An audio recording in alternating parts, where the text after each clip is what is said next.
bahasa, Pak. Jadi sebenarnya realitas apa sih yang tidak bisa diakomodasi oleh bahasa itu sendiri, sehingga perlu dilakukan penelitian terhadap bahasa, perlu mengkaji bahasa. Apa keterbatasan bahasa itu setelah ditelusuri? Setelah kemarin kan kita belajar bahwa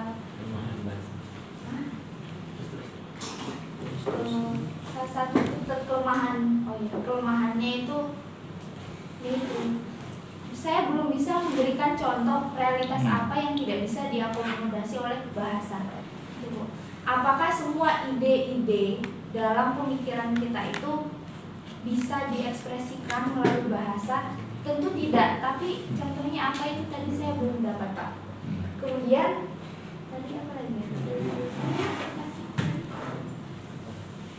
Ungkapan. Pendefinisian bahasa yang sebagai sistem simbol. Dalam artian berarti bahasa itu bukan hanya apa yang dikatakan atau dituturkan, tetapi semua simbol yang memiliki makna. Jadi apapun itu bisa disebut sebagai bahasa. Coba jelaskan. Saya bantu aja, Pak. Dan tadi boleh. Jadi tadi ada pertanyaan sebenarnya mau mengembalikan dengan argumen bahwa memang benar ya bahasa itu punya kelemahan atau itu ungkapan yang salah, karena kalau materi yang kemarin kan bahasa itu tidak hanya yang tadi disebutkan bahwa simbol juga bahasa. Jadi ketika ada argumen seperti ini, Pak, cintaku padanya itu tidak bisa diungkapkan dengan kata-kata. Apakah kata-kata tadi mewakili bahasa? Kalau misalnya cintanya bisa diungkapkan dengan tindakan yang itu bagian dari bahasa, apakah itu berarti bisa diakomodir oleh bahasa gitu? Berarti bahasa nggak punya kelemahan dong, karena bisa diungkapkan tidak hanya dengan kata-kata tapi dengan gerakan atau sikap, dan itu juga bagian dari bahasa. Nah, kita tadi kurang setuju kalau ada kelemahan bahasa, karena bisa diterjemahkan dengan bahasa yang lain selain kata-kata. Ambil contoh yang tadi, Pak, yang contoh yang ada ungkapan bahwa cintaku padanya itu tidak bisa diungkapkan dengan kata-kata gitu. Itu, Pak. Karena kita semua dengan mendengar kata itu bahwa kita punya menarik ya. Mungkin yang lain tadi ada pertanyaan yang lainnya. Saya menanggapi yang ini. Jadi ada yang tidak bisa diungkapkan dengan kata-kata. Tapi kalau dari makna ungkapan sebenarnya dengan bahasa ya. Tadi sebenarnya sudah diungkapkan sebenarnya. Soalannya bahasa ini tidak mewakili semua pikiran kita. Nah, itu yang harus dipahami. Jadi bahasa itu memiliki keterbatasan. Misalnya saja, kita harus secara spesifik bicara tentang bahasa. Bahasa yang dipahami kan oleh orang, bahasa yang dia tuturkan atau bahasa yang dia pelajari. Tapi kalau bahasa yang dia tidak tuturkan dan dia tidak pelajari, dia kan tidak paham kan. Coba kita mendengar bahasa misalnya orang Afrika, pedalaman Afrika misalnya. Lalu mereka bertutur dengan bahasa mereka ke kita, lalu kita nggak mengerti. Itu keterbatasan bahasa. Artinya ketika seorang menggunakan satu bahasa, tidak otomatis orang mengerti. Ya, kita mengerti bahasa ya bahasa yang kita tuturkan dan yang kita pelajari. Bahasa Indonesia yang kita tuturkan karena dia lahir dari itu kan. Tapi Anda kan bisa bahasa Inggris, bisa bahasa Arab. Kenapa? Karena Anda mempelajarinya, kalian mempelajarinya, saya mempelajarinya, sehingga kita mengerti gitu. Itu keterbatasan bahasa. Tetapi kalau misalnya cinta nggak diungkapkan kata-kata, itu ada bahasanya sebenarnya itu. Itu bahasa sastra sesungguhnya. Ya, itu ungkapannya ya. Kalau misalnya dalam bahasa anak muda sekarang so sweet lah gitu ya. Iya kan? Nah, sampai nggak bisa dengan kata-kata gimana lagi coba kan? Ya kalau bahasa ya rayuan sebenarnya ya. Jadi itu cara pengungkapan di mana bahasa itu harus dengan perasaan kadang-kadang. Coba orang mengatakan cinta itu kan tidak harus dengan kata-kata kan? Bahasanya kan bisa dengan bahasa perhatian. Padahal tidak ada bahasa itu namanya bahasa perhatian itu tidak ada kan? Ya enggak? Ada bahasa di mana tidak harus dengan apa ucapan, tetapi sekarang saya ingin mengatakan perhatian itu sebenarnya bahasa. Ya, bagaimana yang diungkapkan itu adalah bahasa tubuh itu kan. Coba kita misalnya ketika kita paham orang menangis itu mengeluarkan air mata itu sedih. Coba kalau kita bahasakan, apakah semua tangisan itu bermakna sedih? Tidak kan? Banyak perempuan saya lihat menikah itu dia nangis gitu, nangis bahagia kan. Ya, nanti malam ini malam pertama gitu, sudah membayangkan yang lah iya. Wah, yang sudah ngalami bisa bicara ini ya. Iya. Jadi ada yang bisa diungkapkan menurut saya, ada yang tidak bisa diungkapkan kata-kata. Dan saya tadi kalau dari bahasa pertanyaan tadi itu bahasa sastra ya. Dan bahasa sastra itu memang penuh dengan perasaan orang mengungkapkannya. Saya begitu analisa. Kita kan mempraktekkan bahasa ini, kita jadikan ini sebagai alat untuk kita mengerti bahasa gitu loh.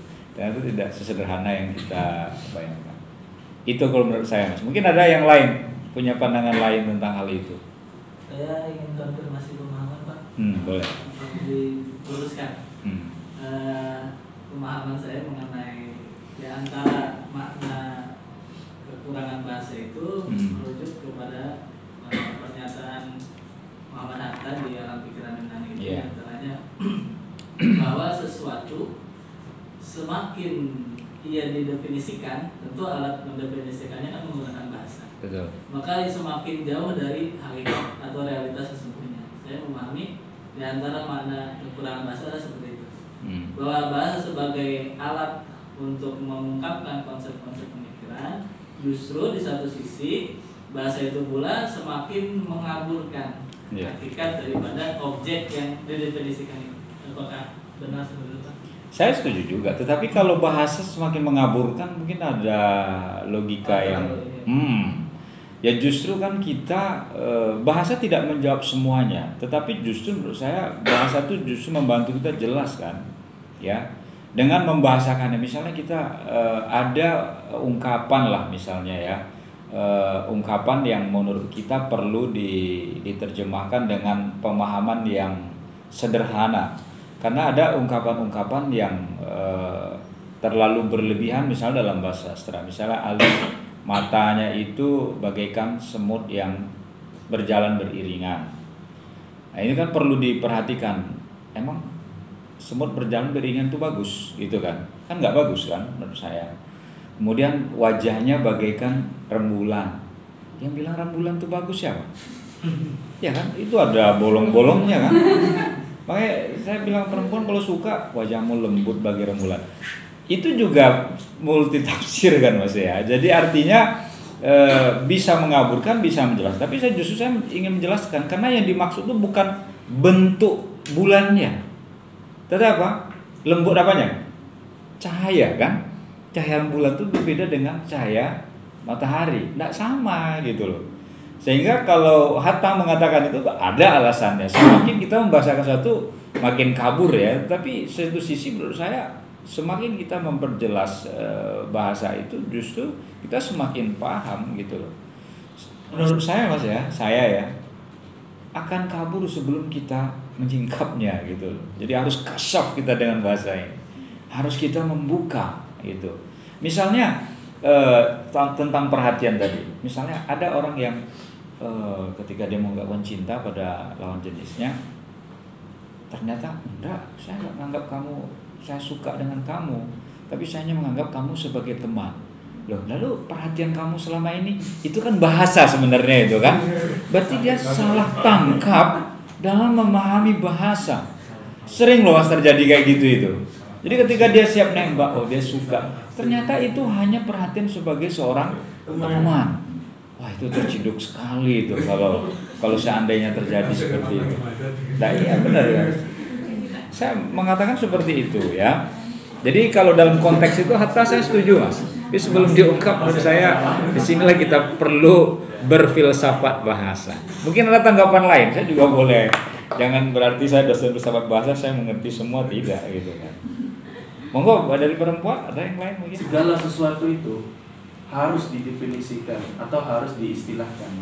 Karena kita berjalan di atas roda teori dan metodologi gitu. Ya. Ketika pengistilahan atau pendefinisian itu berbeda antara satu akademisi dengan akademisi lain, maka itu akan mengaburkan seluruh pandangan di dunia akademik gitu. Jadi kalau menurut saya pengistilahan atau pendefinisian itu penting. Di mana saya menyadari ini?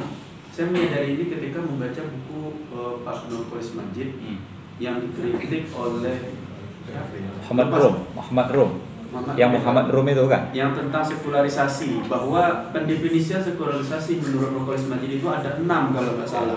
Sehingga artinya ketika definisi itu dirubah gitu, itu akan menimbulkan kerancuan. Artinya kalau dalam dunia akademik itu satu definisi atau satu pengistilahan terhadap sesuatu itu memang harus ada gitu dan harus satu agar tidak menimbulkan kerancuan di dalam penalaran selanjutnya. Mungkin itu. Mungkin Mas Zairi mau menambahkan? Itu Boleh. pernyataan Ahmad itu kan ada komentar beliau mengenai dalam kajian filsafat metafisik yang dibahas itu. Jadi semua definisi mengenai konsep-konsep metafisik itu ya pada hakikatnya jauh dari realitas nyata, bukan dalam rangka mengkritisi pendefinisian bahasa. Ya. Tuh, oleh karenanya dia di dalam filsafat juga nanti akan melahirkan kaitannya dengan bahasa sebagai alat untuk mendefinisikan itu, karena akan melahirkan cabang ilmu mantik.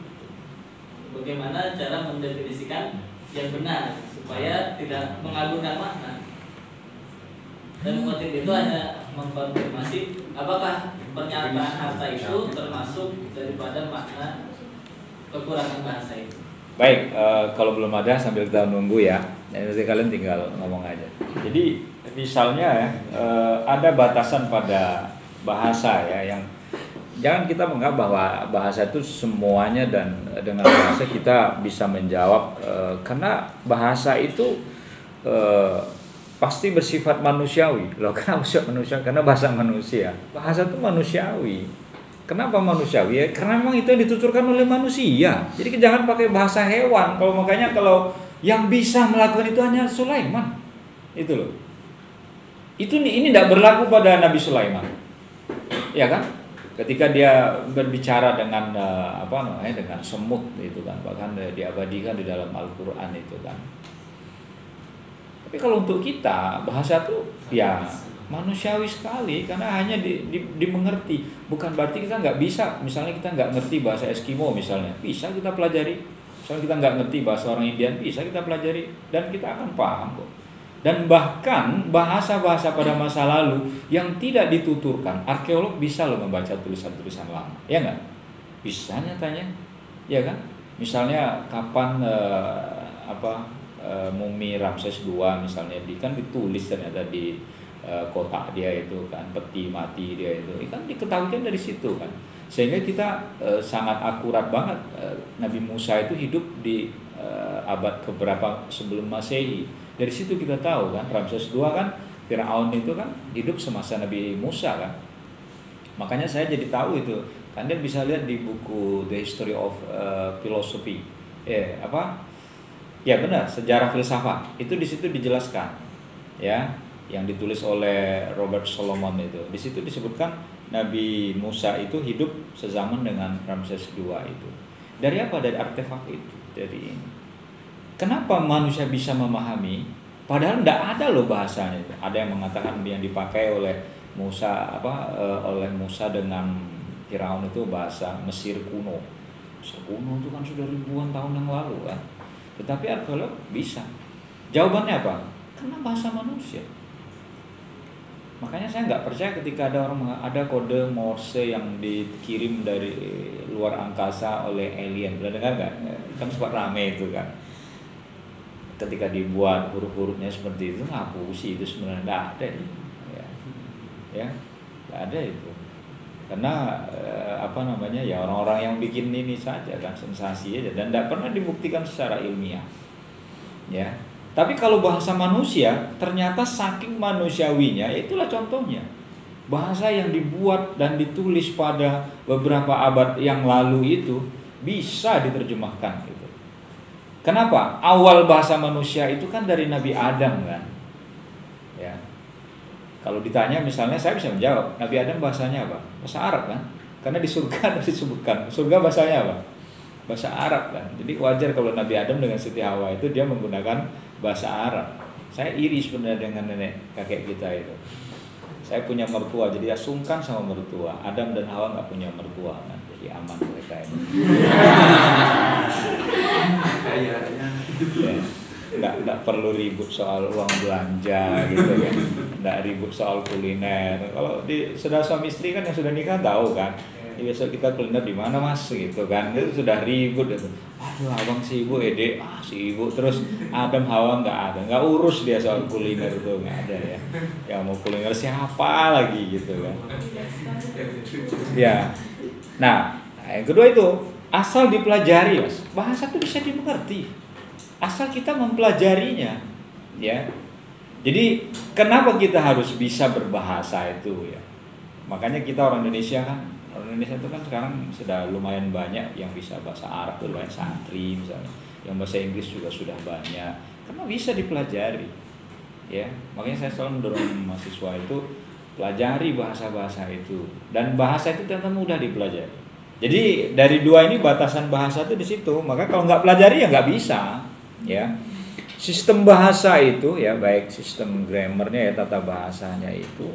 Ya, itu memang karena penutur bahasa menggunakan cara-cara tertentu yang merupakan konvensi bahasa tersebut dan merupakan ketentuan. Misalnya kalau bahasa Indonesia dan bahasa Inggris kan beda ya. Kita MD pada M bahasa Indonesia itu. Diterangkan, menerangkan kita ya. Kalau bahasa Inggris kan kebalik kan. Black horse gitu kan. Bukan horse black ya, kuda hitam tuh gitu kan.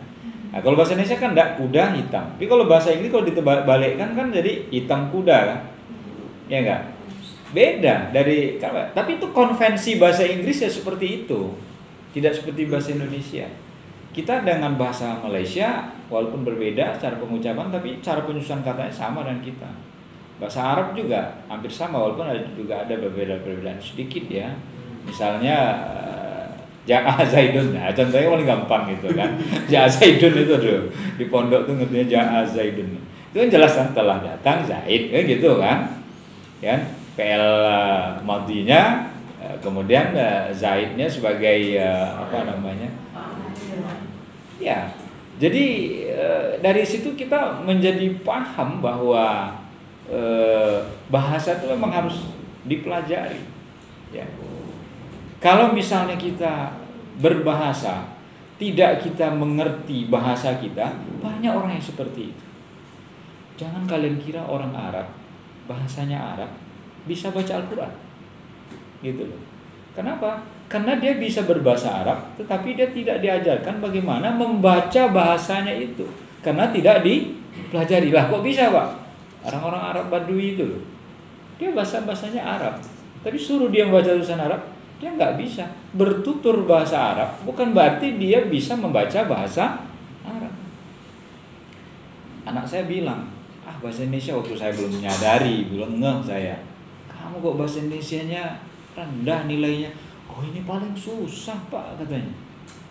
Ya nggak? Ya yang menjadi guru kan tahu kan? Bahasa Indonesia anak rendah nilainya, bahasa Inggris lebih tinggi nilainya gitu loh. Nah kok bisa? Karena dia mempelajari bahasa Inggris dengan bahasa Indonesia porsinya beda. Apalagi kalau bahasa Inggris sudah dikursuskan segala kan. Kalau bahasa Indonesia kan enggak, berapa jam cuma diajarkan di SD itu. Malah lebih susah. Matematik banyak anak-anak sekarang nilainya sempurna gitu loh. Ya. Makanya kalau ada dosen, guru yang mengatakan soal-soal ujian SBMPTN itu gampang, suruh dia ngerjakan sendiri. Susah itu. Kenapa? Kudu dipelajari. Enggak dipelajari enggak bisa. Saya matematik cuma sampai kelas 6 SD saya bisa. Kalau SMP saya udah enggak bisa. Makanya saya datangkan guru les matematik untuk anak saya gitu loh. Susah sudah. Kalau zaman dulu kan tadi cuma diajarkan berhitung zaman saya itu, ya. Jadi berbeda ya. Nah, kemudian ini kemarin sudah kita bahas ya, arbiter ini ya, lambang-lambang dalam bahasa ya. Kemudian simbol, bunyi-bunyi tertentu yang dipergunakan oleh manusia dan disusun dengan cara-cara tertentu. Nah ini bahasa itu memang dia tidak luput dari simbol. Saya kira ini nggak perlu dijelaskan. Saya ingin melihat penjelasan Popper ya tentang bahasa, fungsi bahasa.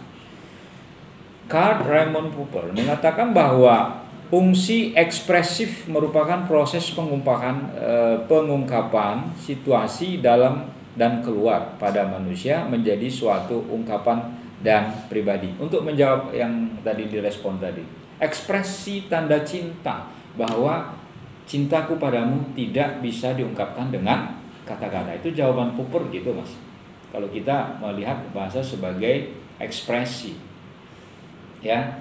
Jadi walaupun kita mengatakan tidak dengan kata-kata, tetapi sebenarnya dengan ungkapan yang kita tujukan itu sebenarnya kita sudah membahasakan kesukaan kita pada seseorang. Beruntunglah orang-orang yang bisa mengungkapkan perasaan. Yang jadi masalah kan mengungkapkan karo sopo gitu kan. Siapa yang mau diungkapkan ini? Udah punya pilihan belum gitu kan. Ini ya. Apalagi kalau diungkapkan dan diterima gayung bersambut, wah itu senangnya gitu kan. Tapi banyak juga kan orang yang satu. Yang kedua, kalian pernah nggak mendengar ini kan lebih kepada implementatif ya. Ada seseorang mengungkapkan cinta lalu ditolak, habis itu karena ditolak cintanya lalu dia benci dengan lawan jenisnya. Pernah mendengar cerita gitu kan? Banyak yang terjadi seperti itu. Iya. Kalau saya yang rasional, kalian yang rasional kan bicara Allah ditolak 1 muncul 1000 kan gitu. Iya kan itu jawaban kita kan? Bahasa rasional kita mengatakan begitu. Tapi apakah bisa kita membahasakan bahwa perasaan kepada seseorang itu hanya untuk dia, only one gitu loh. Tidak ke yang lain-lain. Tidak bisa. Bisa kita rasional kan nggak bisa. Kalau ada orang mengatakan dalam ungkapan itu cinta itu buta itu begitu, dia nggak lihat apa, pokoknya sudah. Kalau sudah seperti itu ya sudah. Kan kita bilang kan beralih ke yang lain bisa, masih banyak. Apalagi di Indonesia perempuan lebih banyak kan dari laki-laki ya. Pada posisi ini walaupun bahasa sebagai fungsi ekspresi, tapi dia tidak mengekspresikan segala-galanya loh ya. Itu keterbatasannya menurut saya. Kita harus juga kritis ya melihat teori Raymond Popper ini. Lalu yang kedua ya, fungsi sinyal yang merupakan level paling tinggi pada manusia, tanda menyebabkan reaksi sebagai jawaban atas tanda. Sinyal itu apa? Maksudnya bahasa itu menunjukkan gelagat kita. Orang senang dengan orang sedih itu bahasanya beda loh. Ada orang tuh bicara tuh terengah-engah, kemungkinan dia bisa baru datang, belum sempat duduk gitu. Kalau ini canda ya. Mungkin dia terlalu marah kayak gitu ya. Itu sinyal loh sebenarnya itu. Walaupun mungkin sampai kata-kata tuh, coba ada orang tua marah sama, saya ngomong apa ya sama kamu ya, kan gitu kan? Itu sinyalnya sudah, anak jangan ngomong lagi tuh. Ya. Kalau orang tua udah seperti itu gitu loh. Kenapa? Karena dia sudah tidak mengeluarkan kata-kata yang bisa mewakili bentuk ekspresi dan tanda pada tubuhnya bahwa dia ingin marah gitu loh. Atau betapa kita melihat sinyal-sinyal kebahagiaan, misalnya ada anaknya wisuda atau anaknya berprestasi, orang tuanya ketawa, senyum, tapi tanpa terasa air matanya meleleh gitu kan. Itu banyak kita melihat hal-hal seperti itu. Kenapa kamu menangis? Kamu kan mendapatkan sesuatu hal yang membahagiakan kamu gitu kan. Tapi kenapa kamu menangis gitu kan? Itu sebenarnya tanda bahagianya itu tandanya dengan air mata itu. Makanya jangan dibilang air mata itu air mata kesedihan. Nah, air mata bahagia juga ada. Air mata buaya aja ada kan? Ya enggak? Apalagi air mata kesedihan ya. Itu so pasti gitu kan. Nah, itu yang berikutnya ya. Lalu yang berikutnya lagi adalah fungsi deskriptif. Nah, ini bahasa itu kita sering dikatakan mak lampir gitu kan. Kita sudah langsung bisa mendefinisikannya itu. Ya. Buto ijo. Nah, orang Jawa sudah bisa mendefinisikannya itu. Karena bahasa itu memang bisa dideskripsikan. Tetapi kalau saya mengkritisi, kita bisa mendeskripsikannya kalau kita sudah tahu tentang hal itu, gitu. Ya kan? Anda orang Jogja misalnya suruh menjelaskan mak lampir gitu kan, Anda bisa. Tapi orang di luar, misalnya Kalimantan, Sulawesi belum tentu dia, karena dia belum punya pengalaman untuk mendeskripsikan itu. Mendeskripsikan artinya sudah ada konsep di kita itu loh. Kita kan begitu kan, coba dong kamu jelaskan ini, saya nggak bisa, gitu kan. Ya karena kita nggak punya konsep untuk mendefinisikannya. Dan jawabannya paling baik, saya nggak paham. Lebih baik begitu. Ya, apa yang dicontohkan oleh Nabi kan begitu. Nabi itu belum bisa menjawab Nabi Korein karena Nabi belum diinstal. Wajar dong kalau dia nggak tahu. Dan Nabi nggak mau bisa mengatakan membaca, bukan baca hanya per huruf ya. Kalau dia memang belum diisi. Manusia mestinya gitu. Jangan kita merasa tahu, jangan kita merasa hebat. Kalau memang kita nggak tahu apa-apa. Orang yang sudah tahu apa-apa aja nggak boleh merasa hebat kok. Apalagi orang yang tidak tahu. Dan Nabi menyontohkan itu kepada kita. Dan fungsi argumentasi ini kalian bisa berbahasa itu menggunakan argumentasi. Argumentasi itu melebihi konsep sebenarnya. Karena di situ ada dialektik di situ ya. Ada tesa, ada antitesa, ada sintesa. Nah, argumen kita itu sebaiknya ketika kita memberikan tesa, antitesa, dan sintesa, membuat orang paham dengan argumen kita. Selama ini kita hanya bisa kadang-kadang membuat antitesa. Kalau tesa aja masih lumayan ya, di konsep awal. Tapi ketika kita berbeda itu, kita bisa menyimpulkan ya. Sebenarnya ketika kita menyampaikan tesa itu, tesis ya kalau bahasa kitanya ya. Kita menyampaikan tesis, ini loh tesis saya tentang hal ini. Oh enggak, saya berbeda dengan pandangan Anda. Kenapa? Saya mengatakan begini. Nah, sintesanya apa? Nah, sintesa ini itu bentuk kesimpulan dari argumentasi yang benar. Kadang-kadang ada orang berargumentasi, kita nggak jelas apa yang dia bicarakan. Panjang lebar kayak gitu. Di belakang kita ngomong, Jane kamu tadi ngomong apa? Suka nggak ngomong kayak gitu kan? Nah, saya tidak bicara tentang itu, hanya contoh saja bahwa argumentasi Anda ketika Anda bicara tentang konsep, pakai argumentasi yang orang mengerti dengan bahasa yang Anda gunakan. Kalian gunakan gitu. Ya. Coba kalau kalian ngeplek ya, ngeplek atau ngeplek. Jadi dari referensi ini lalu kalian pindahkan begitu. Kan enggak boleh kan? Ya. Kita mengutip referensi itu tapi kita ambil, kita saring, kita bahasa yang dengan bahasa kita. Karena kalau sama dengan bahasa dia itu tidak boleh gitu loh. Itu yang disebut dengan kutipan tidak langsung. Lain halnya kutipan langsung. Kalian jangan buat terjemahan Al-Quran itu dengan kutipan tidak langsung. Bahaya, apalagi Al-Quran. Terjemahan aja nggak boleh kok. Tapi kalau referensi pemikiran orang, kalian harus pakai kutipan tidak langsung, mengambil intisari. Tapi ketika kalian membuat itu, narasikan dengan bahasa yang baik. Gitu menurut saya pemahaman saya dari apa yang dijelaskan oleh Karl Raimund Popper ini.